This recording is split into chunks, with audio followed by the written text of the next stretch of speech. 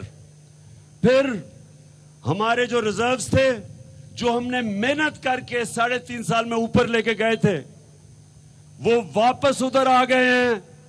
جب ہماری حکومت آئی تھی تب $9.7 ارب کے جو ریزروز تھے وہ واپس ادھر چلے گئے ہیں.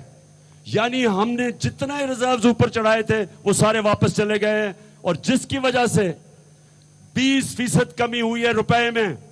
آج روپیہ 200 روپے سے اوپر چلا گیا, ڈالر جو ہے وہ 200 روپے سے اوپر چلا گیا. اس کی ابھی اور مزید مہنگائی آئے گی. اور یہ صرف 2 مہینے میں جو حکومت ہم چھوڑ کے گئے تھے اور جو انہوں نے کیا. سٹاک مارکیٹ 10% نیچے گر چکی ہے. اس کا مطلب 700 ارب روپیہ سٹاک مارکیٹ سے نکل چکا ہے. اور پھر جو سود ہے 15.5% سود پہنچ گیا ہے. یہ 98 کے بعد سب سے زیادہ پاکستان میں سود ہے, جو اب ہماری انڈسٹری کو افیکٹ کرے گا, بزنسز کو افیکٹ کرے گا. تو میں یہ اس لیے کہہ رہا ہوں کہ یہ جو اب ہمارے حالات ہیں, ہم جب یہ چھوڑ کے گئے تھے نون لیگ والے, اور جب یہ ان کے 2 دور میں ہمیشہ پاکستان کی ایکسپورٹس وہیں کی وہیں رہ جاتی ہے. دولت میں تو تب اضافہ ہوتا ہے جب ایکسپورٹس بڑھتی ہے. لیکن جو اب حالات ہیں, جو انٹرنیشنل ایجنسی جس کو موڈیز کہتے ہیں, جو فیصلہ کرتی ہے کہ حکومت کی معیشت کی کیا حالات ہیں, ہم جب آئے تھے ہمارے موڈیز نے مائنس گریڈنگ دی ہوئی تھی, ہم اس کو لے کے گئے سٹیبل پہ, اب پھر وہ نیچے آ گئی ہے. اس کا مطلب کہ پاکستان کے لیے قرضے لینا بہت مشکل ہوگا, باہر کے بینکوں سے قرضے, کیونکہ انہوں نے ریٹنگ نیچے کر دی. یہ صرف 2 مہینے میں ہوا ہے. تو میں آج پوچھنا چاہتا ہوں, میں آج اپنے ان لوگوں سے پوچھنا چاہتا ہوں, ہمارے ملک کے نیوٹرل سے پوچھنا چاہتا ہوں کہ جب آپ نے فیصلہ کیا کہ ہم نیوٹرل ہو جاتے ہیں, بسم اللہ, بہت اچھی چیز ہے. لیکن میں نے آپ کو بتایا تھا تب کہ ہمارے جدھر معاشی حالات کھڑے ہیں, اس میں اگر یہ جو سازش جو میں سن رہا ہوں ہو رہی ہے, اگر یہ کامیاب ہو گئی تو ہمارے ملک کی معیشت کو بہت نقصان ہوگا. میں نے شوکت ترین ہمارے فائنانس منسٹر کو بھی کہا کہ ان کو آگاہ کرو کہ ٹھیک ہے نیوٹرل بڑی اچھی چیز ہے, لیکن ملک کی سالمیت بھی بڑی ضروری ہے. ملک اگر مضبوط ہوگا تو ہم اپنا دفاع کر سکتے ہیں.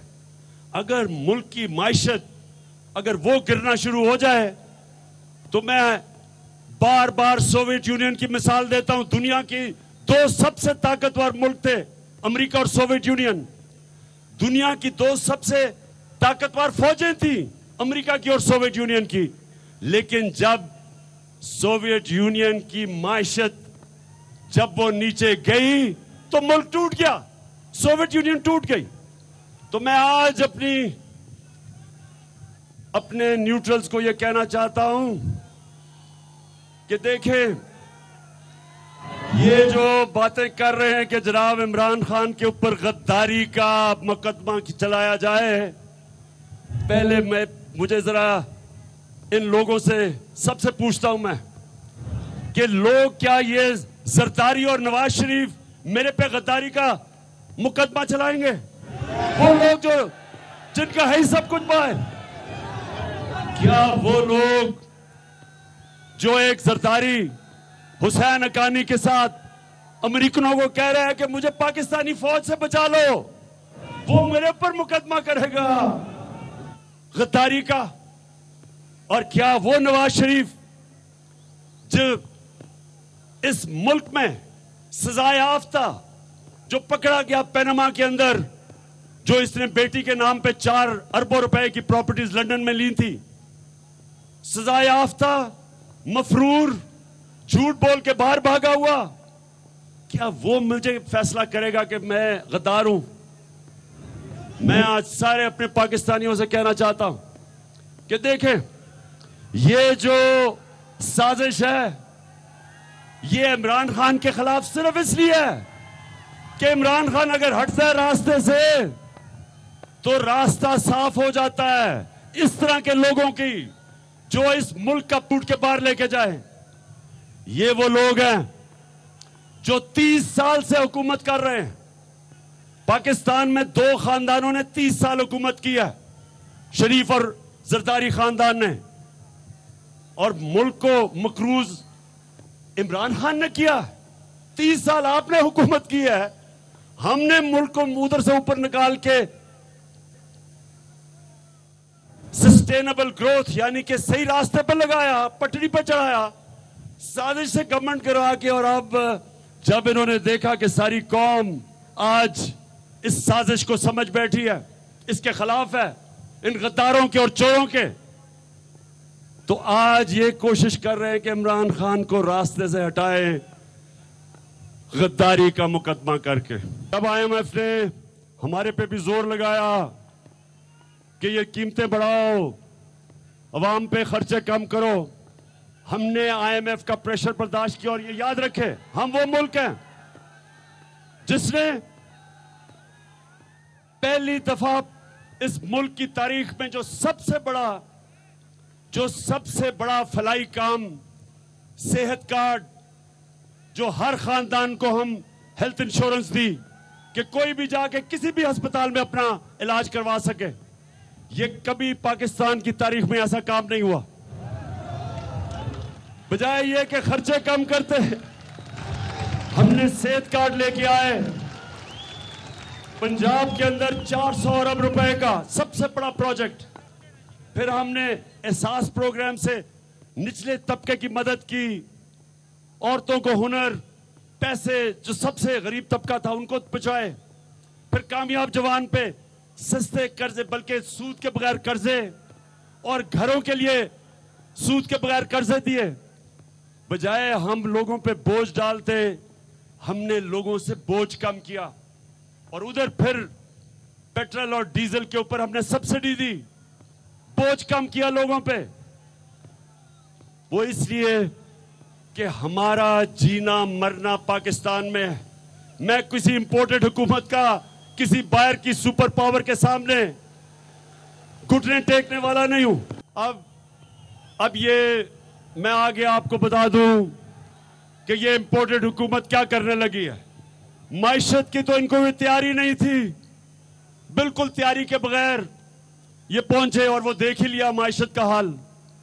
لیکن یہ کرنے کیا جا رہے ہیں، یہ ذرا ساری قوم کے سامنے، کیونکہ میں نے اپنا لائے عمل بھی دوں گا آخر میں، ساری قوم سمجھ لے کہ یہ کیا کرنے جا رہے ہیں۔ سب سے پہلے اپنے کرپشن کے کیسز ختم کرنے جا رہے ہیں، نیب کو ختم کرنے جا رہے ہیں، جدھر اربوں روپے کے ان کے اوپر کرپشن کے کیسز وہ ختم ہو جائیں گے۔ شریف خاندان پہ 40 ارب روپے کے کرپشن کے کیس ہیں۔ آصف زرداری کے اوپر اومنی گروپ کے فیک اکاؤنٹس کے کیسز پڑے ہیں، سب معاف ہو جائیں گے، سب کو NRO مل جائے گا۔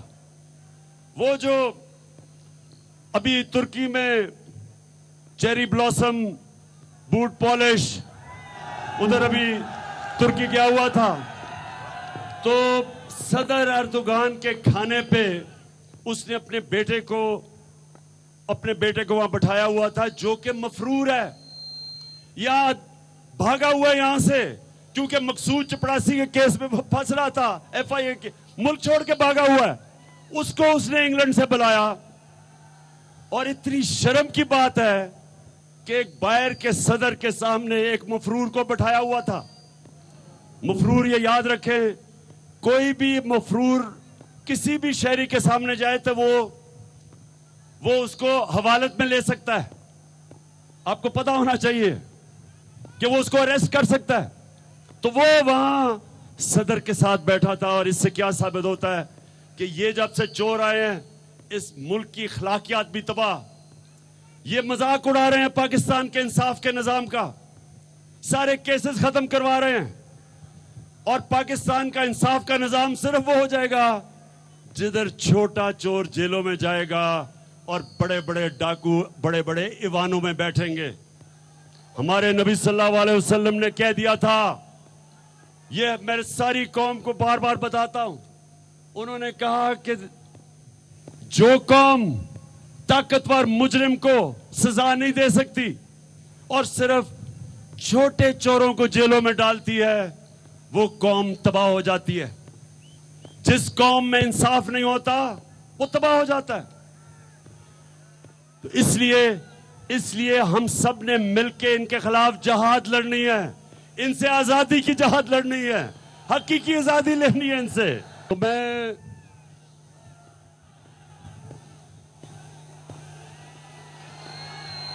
کیا چیز اچھا سنیں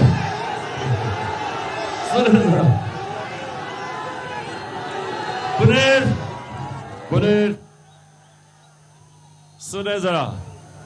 انہوں نے سب سے پہلے میں نے آپ کو بتایا انہوں نے کرپشن کیس ختم کرنے آئے اس لیے تھے. نمبر 2 انہوں نے الیکشن کے اندر دھاندلی کر کے پوری تیاری کر رہے ہیں الیکشن جیتنے کی. الیکشن کمیشن کو ساتھ ملایا ہوا ہے. حلقہ بندیاں کے اندر انہوں نے پہلے سے ہی میچ فکس کیا ہوا ہے, پہلے سے تیاری کی ہے, کیونکہ ویسے تو یہ الیکشن جیت نہیں سکتے. یہ جب بھی پبلک میں جائیں گے ان کو 2 نعرے لگیں گے, چور اور غدار. تو پبلک میں تو یہ جا نہیں سکتے. تو اس لیے الیکشن کمیشن کو ساتھ ملا کے پورا میچ فکس کرنے کی کوشش ہو رہی ہے. دوسری چیز. اور تیسرا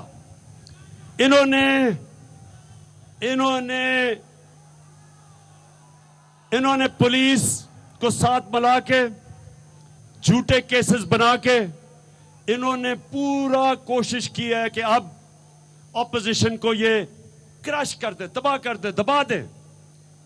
کبھی جو ظلم ہوا تھا, جو 25 کو اور 26 کی رات کو جس طرح پولیس نے ظلم کیا ہے, کبھی کسی جمہوری گورنمنٹ کے دور میں اس طرح کا ظلم نہیں ہوا. 2 دفعہ ایسے ظلم ہوئے تھے, دونوں دفعہ مارشل لاء تھا. کبھی جمہوریت کے اندر اس طرح کا ظلم میں نے نہیں دیکھا. جس طرح انہوں نے شیلنگ کی, پتا تھا کہ سامنے عورتیں, بچے, فیملیز, کوئی انہوں نے بے دردی سے جو شیلنگ کی. ایسے آپ سین مقبوضہ کشمیر میں دیکھتے ہیں جدھر ہندوستان کشمیریوں کے اوپر ظلم کرتا ہے. ایسے سین جو جنرل ڈائر نے جب غلام ہندوستان تھا انگریزوں کا 1919 میں, اس نے لوگوں کے اوپر اس طرح ظلم کیا تھا. کبھی اپنے شہریوں کے اوپر کوئی یہ نہیں کرتا. اور یہ انہوں نے کیا کیوں تھا؟ ایک وجہ سے, دہشت پھیلانے کے لیے, خوف پھیلانے کے لیے. بنیر کے نوجوانوں, یہ میرے غور سے آپ بات سنو, یہ سمجھنا آپ نے, یہ کوشش کیا کر رہے ہیں؟ یہ خوف دلوا رہے ہیں, لوگوں کو ڈرا رہے ہیں. جھوٹے کیسز تھانوں میں, پولیس گھروں کے اندر گھس گئی, نہ چادر نہ چار دیواری کی پرواہ کی, ادھر گھس کے انہوں نے ظلم کیا لوگوں پہ, صرف ایک وجہ سے, خوف پھیلانے کے لیے, قوم کو ڈرانے کے لیے. تو میں نوجوانوں اپنی قوم کو ایک آج پیغام دینا چاہتا ہوں, غور سے میرا پیغام سن لیں.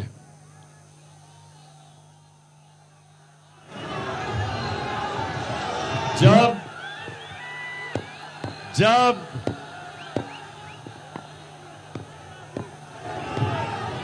حضرت امام حسین نکلے, پتا تھا کہ یزید کے پاس بڑی فوج ہے. حق اور سچ کے راستے پہ جب نکلے تو کوفہ کے لوگوں کو پتا تھا کہ حضرت امام حسین سچ اور حق پہ کھڑے ہیں، لیکن انہوں نے ان کی مدد نہیں کی، کیونکہ وہ یزید سے خوف زدہ تھے، یزید کے ظلم سے خوف زدہ تھے۔ انہوں نے ان کی مدد نہیں کی، پتہ ہوتے ہوئے کہ وہ رائے حق پہ کھڑے ہیں، اور وہ ساری جب تک قیامت تک کوفہ کے لوگ پچھتائیں گے کہ کیوں نہیں انہوں نے ان کی مدد کی، کیوں انہوں نے اتنا بڑا ہماری اسلام کی تاریخ میں سانحہ ہونے دیا۔ ہمیشہ وہ پچھتائیں گے۔ اور ہر دور میں یزید ہوتے ہیں پاکستانیوں، ہر دور میں یزید آتے ہیں، اور ہر دور میں ایک قوم کو موقع ملتا ہے کہ رائے حق پہ کھڑی ہو، یزید کا مقابلہ کرے، ظلم کا مقابلہ کرے، امر بالمعروف پہ چلے۔ ہر دور کے یزید کے سامنے ایک قوم کے پاس یہ دو راستے ہوتے ہیں، ایک خوف کے بت کی پوجا کرے اور ظلم کے سامنے نہ کھڑا ہو، اور دوسرا جہاد کرے ظلم کے خلاف۔ تو میں آج اپنی ساری پاکستانی قوم کو کہنا چاہتا ہوں، یہاں سے بنیر کے باشعور لوگوں کے سامنے میں اپنی ساری قوم کو پیغام دینا چاہتا ہوں کہ یہ ہے یزید کے ماننے والے، جس طرح کا ظلم انہوں نے کیا۔ مجھے تو بعد میں خبریں آئی ہیں، میں تو کنٹینر میں تھا، مجھے تو پتہ ہی نہیں کیا ہو رہا تھا، مجھے تو اگلے دن پتہ چلا آہستہ آہستہ کہ انہوں نے کس قسم کا ظلم کیا ہے پاکستان کے شہریوں پہ، جو صرف اپنا حق مانگ رہے تھے پرامن احتجاج کا۔ جس طرح کا تشدد کیا کبھی بھی وہ لوگ جنہوں میں انسانیت ہوتی ہے وہ کبھی اپنے لوگوں پہ ایسا تشدد نہیں کر سکتے۔